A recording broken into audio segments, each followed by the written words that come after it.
the floodlight combination with the camera, that you see that in this photograph, is that correct? Yes. If you could, just using the laser pointer, direct the jury's attention to that. Right under the window.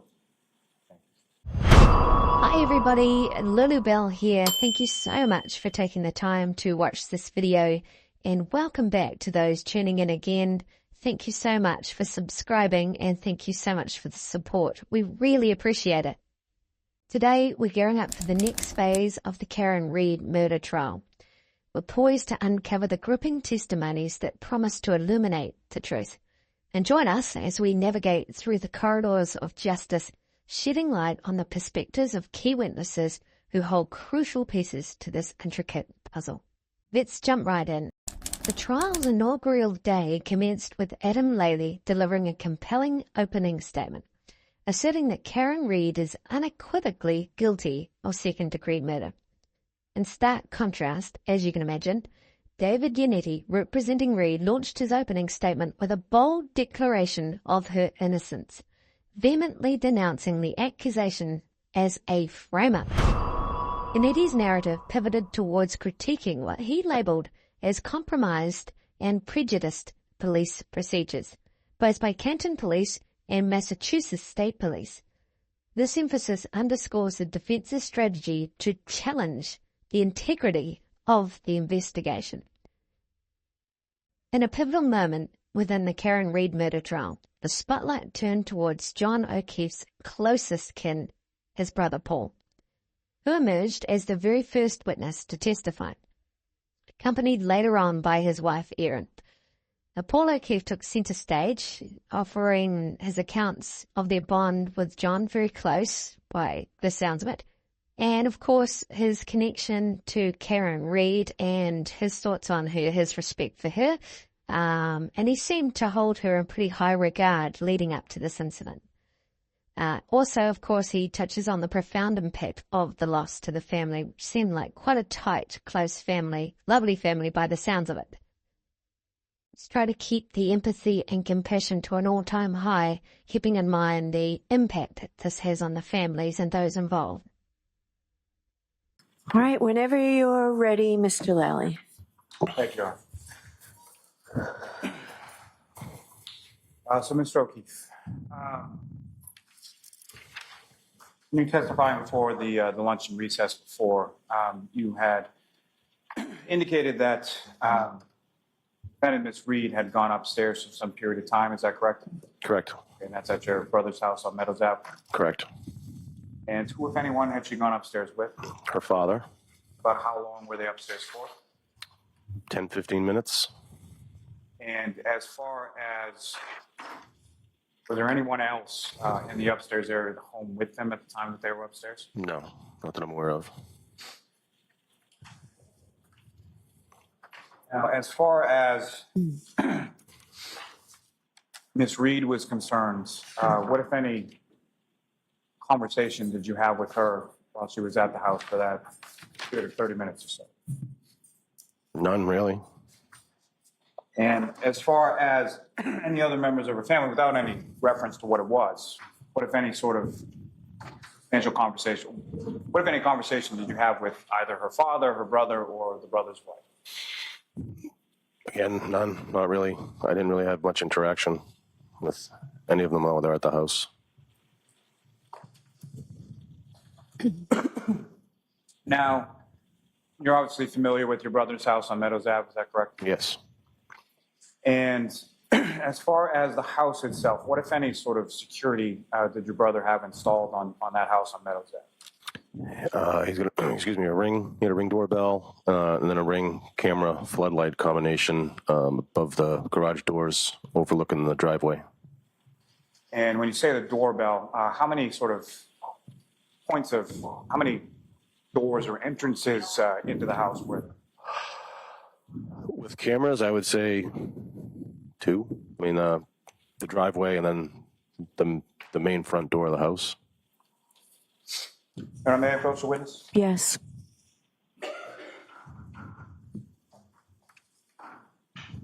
Just 3 photographs, exhibits 2, 3, and 4. If you could just look at those briefly and look up when you finish.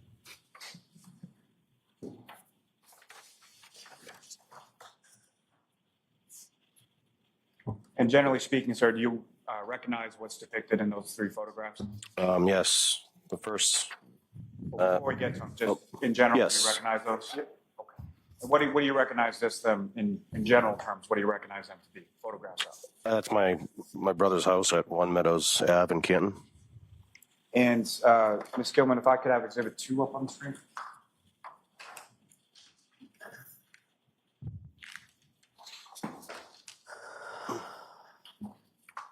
Sir, I'm going to shift my approach again, Your Honor. Yes.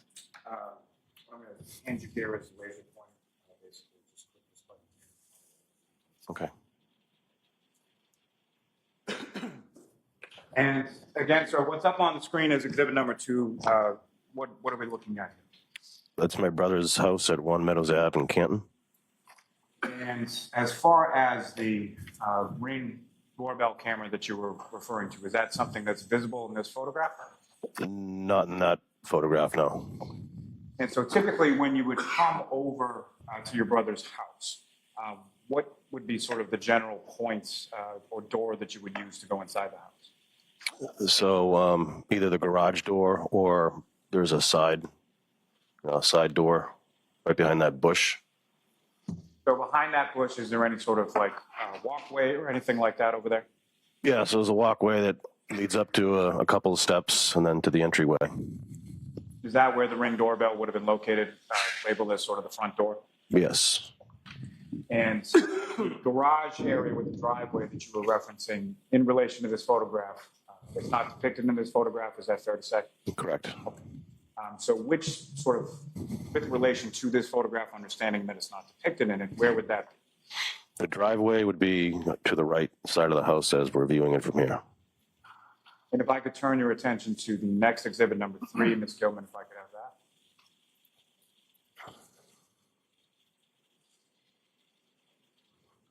that. And what's up on the screen, is that what you have before you as exhibit number 3? Correct.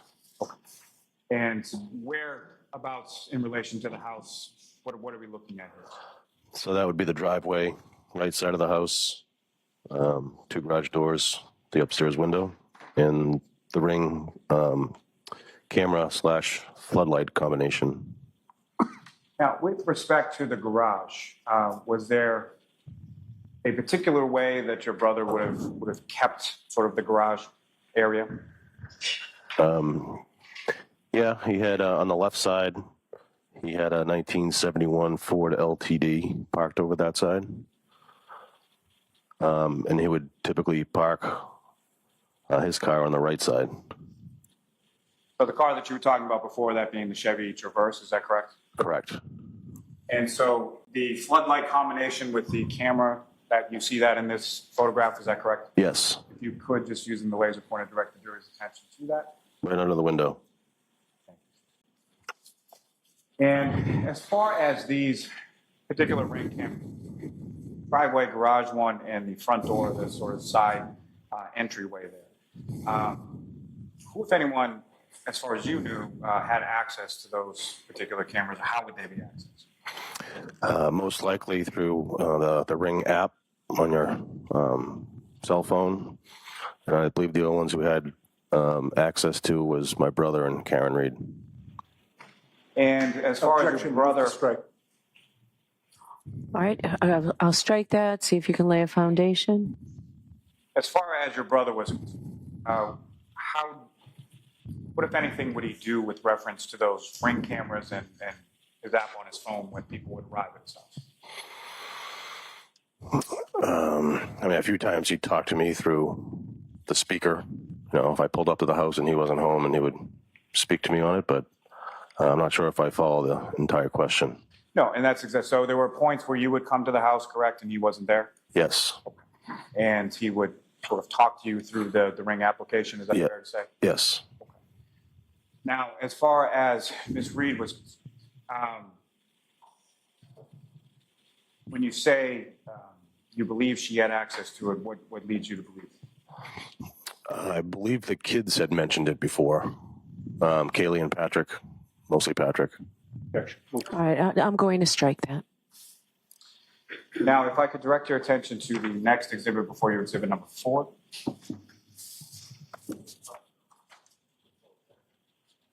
again, sir, what's up on the screen, is that what you have before you as Exhibit 4? Correct.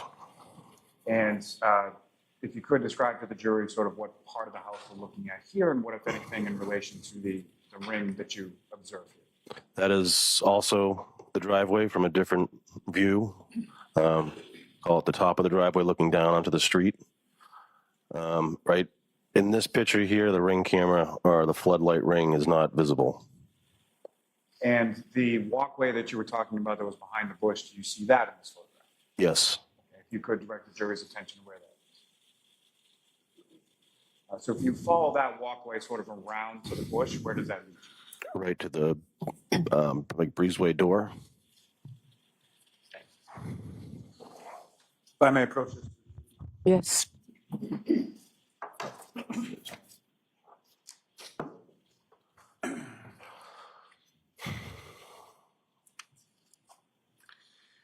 Now, Mr. O'Keefe, the ring camera that we're talking about, have you seen those on like a disc form? Is that correct? Have I seen them on a disc form? I'm not sure if I follow that question. Sure. Have you viewed any ring camera footage from either the front door or the driveway to your brother's house? No, I didn't have access. Okay. Now,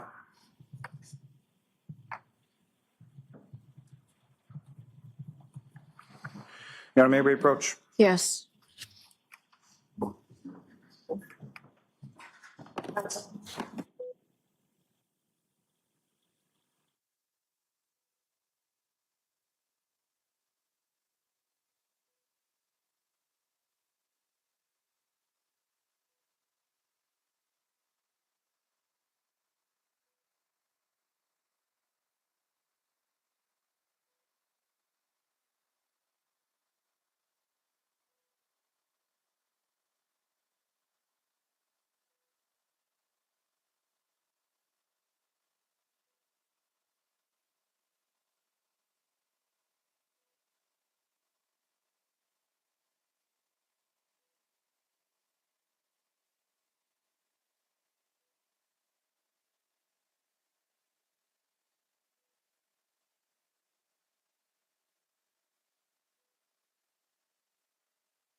All right. So, Mr. Lally, you have something to mark as an exhibit?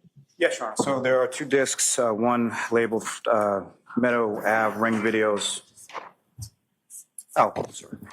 So they've already been marked. Already been marked. All right. So the next, go right ahead. No.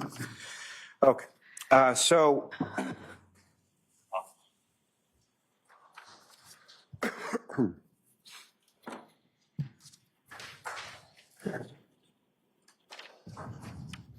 And let us know if you want the lights dimmed at all, Mr. Lally.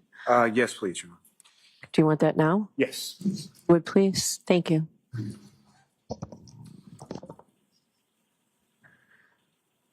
So, Ms. Gilman, if I could have from what's been marked as Exhibit 6, the driveway camera.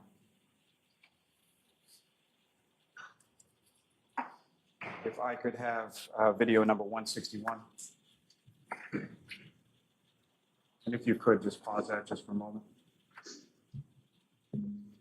Now, Mr. O'Keefe, what's up on the screen there? Do you generally recognize what's depicted there?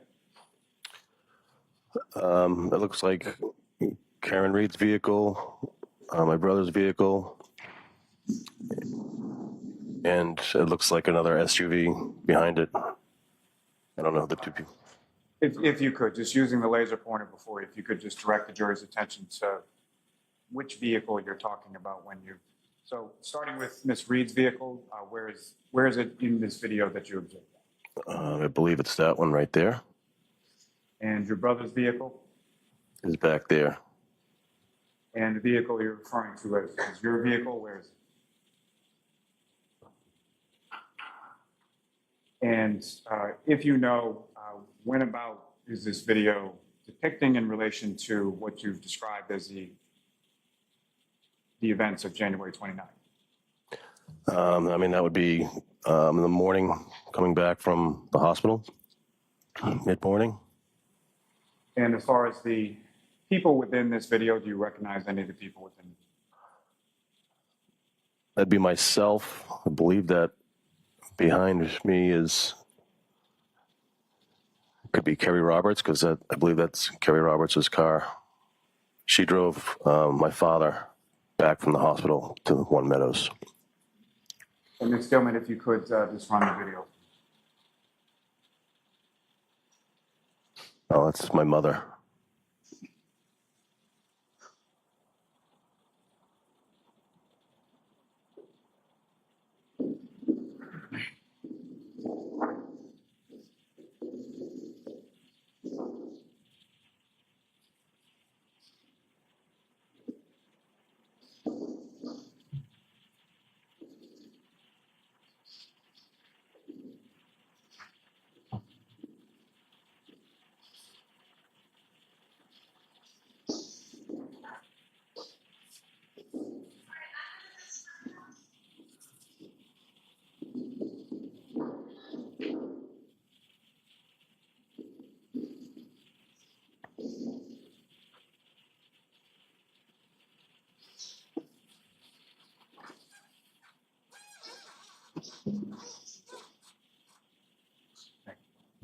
Ms. Gilman, from the same exhibit, if I could have Bill Mark 165.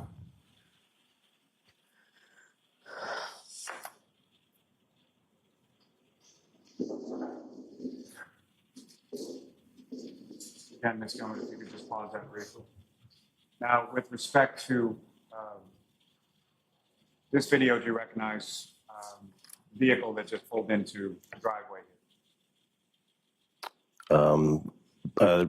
That looks like Karen Reed in the photo, on the video. I assume that's her father's car. So this would have been the time that Ms. Reed, the defendant, arrived with her family from the hospital as well. Correct. And Ms. Gilman, if you could just run that through.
Thank you. If I could ask for the next labeled video from Exhibit 6, number 166.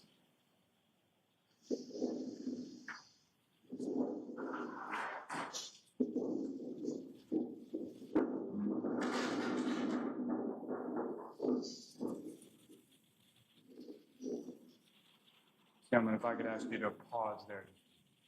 Now, Mr. O'Keefe, with the last video, the two individuals sort of walking over to the house, do you recognize who those were? Yeah, it appeared to be Karen Reed and her father.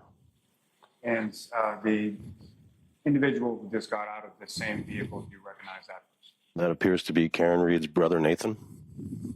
And again, this particular day, January 29th, at your brother's house, that's the first time that you met him, is that correct? Correct. Ms. Gilman, if you could just play this one again.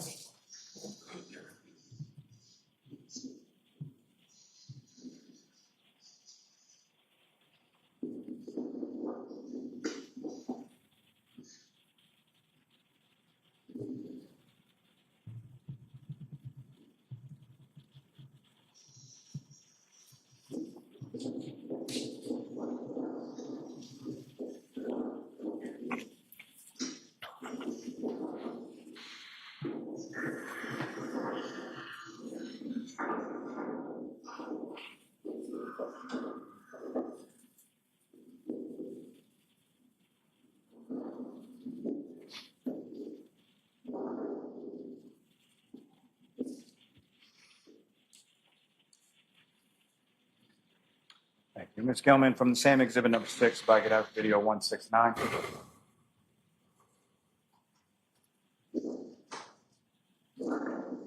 Just there for a moment, please. Now, as far as you mentioned earlier in your testimony that after Ms. Reed arrived at the house, that your nephew Patrick came home as well. Correct. And do you see your nephew Patrick in this video up on the screen now? Yes. So this would depict when he got dropped off, essentially. Correct. Ms. Gilman, if you could just run that, please.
Ms. Gilman, from the same exhibit 6, if I could have number 176.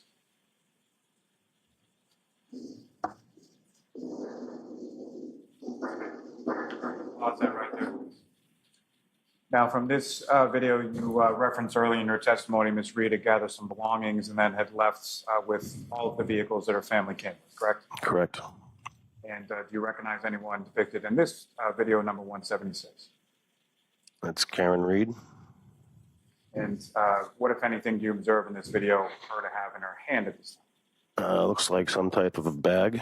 And Ms. Gilman, if you could just play this one.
Thank you. Now, Ms. Gilman, if I could have from the same exhibit 6, number 178.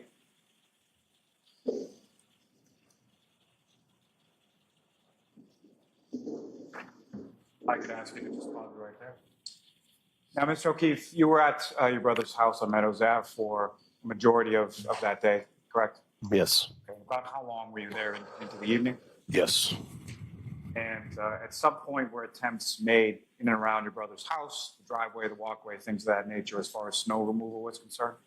At one point, other than me shoveling, Patrick's friend's father came with a snowblower. And so initially it was you shoveling, what if anything was your father doing while you were shoveling as well? It was just me shoveling. And do you recognize what's depicted up in this video as far as any individuals in this video? I believe that is me standing there with the shovel. And Ms. Gilman, if you could just play this.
Ms. Gilman, from that same Exhibit 6, could I have video number 185?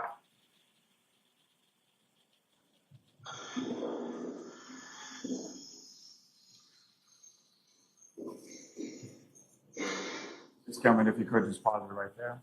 Now, in reference to the snowblower coming out, or sort of the friend of Patrick, the father of Patrick's friends, do you recognize anybody in this video here?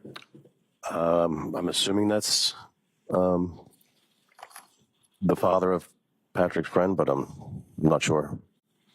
So fair to say this was later in the day after you were out there shoveling and after the defendant had left the house, is that correct? Yes. And with regard to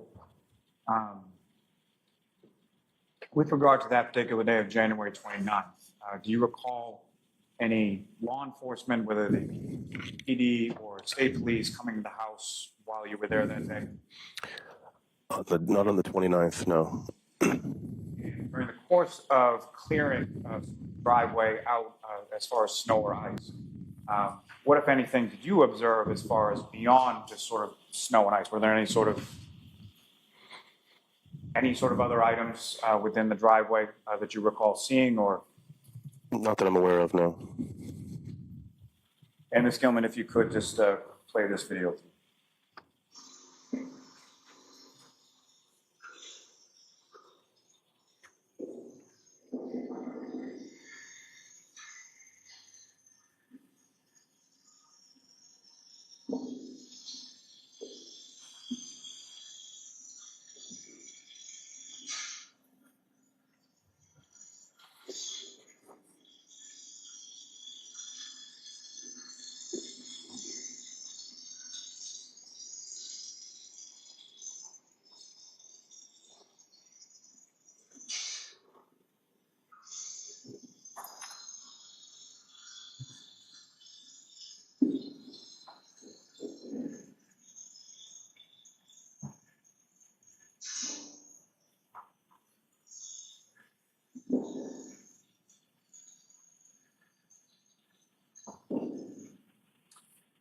Thank you. And lastly, from this exhibit, Ms. Gilman, if you could, from Exhibit 6, pull up video number 239.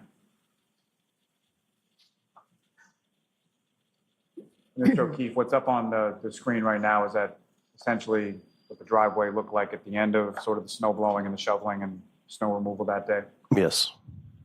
And that vehicle towards the top, that's your vehicle, is that correct? Yes. And is this around the time that you would have been leaving your brother's house on January 29th? Yes.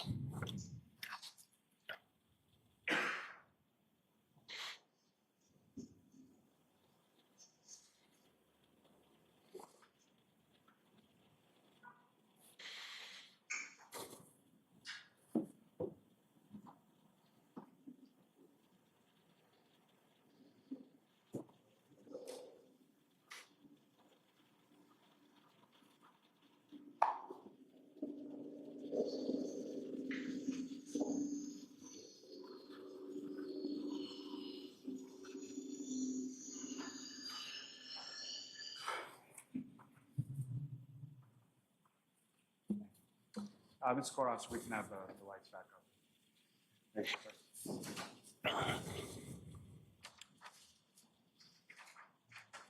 you. May I approach the witness, Your Honor? Yes. With the markers, recognize that? Yes. Ms. Gilman, if I could have Exhibit 1 on.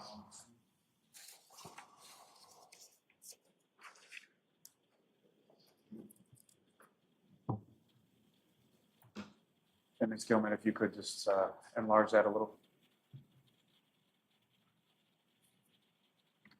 Thank you very much. Now, what's up on the screen, Mr. O'Keefe? Is that what you have before you as Exhibit number 1? Yes. And what are we looking at in this exhibit? That's my brother. And as far as your earlier testimony in regard to the vehicle that he kept sort of on the left side of the garage, what, if anything, do you recognize? It's depicted in the picture. It's a convertible 1971 Ford LTD. And with reference to that vehicle, how did your brother feel about that vehicle? He enjoyed it. He thought it was fun driving around, in a convertible. Nephew Patrick enjoyed, being driven to baseball games and whatnot in it. So. And your niece, Kaylee, how did she feel about it? She did not like it. Still doesn't. May I approach this to retrieve your? Yes. I have nothing further. All right. Mr. O'Keefe, sir, I have no questions for you. Join us as we delve into the emotional complexities of this trial, exploring the narratives that shape the pursuit of justice. Stay tuned for more updates as we navigate through the intricate layers of this compelling courtroom drama.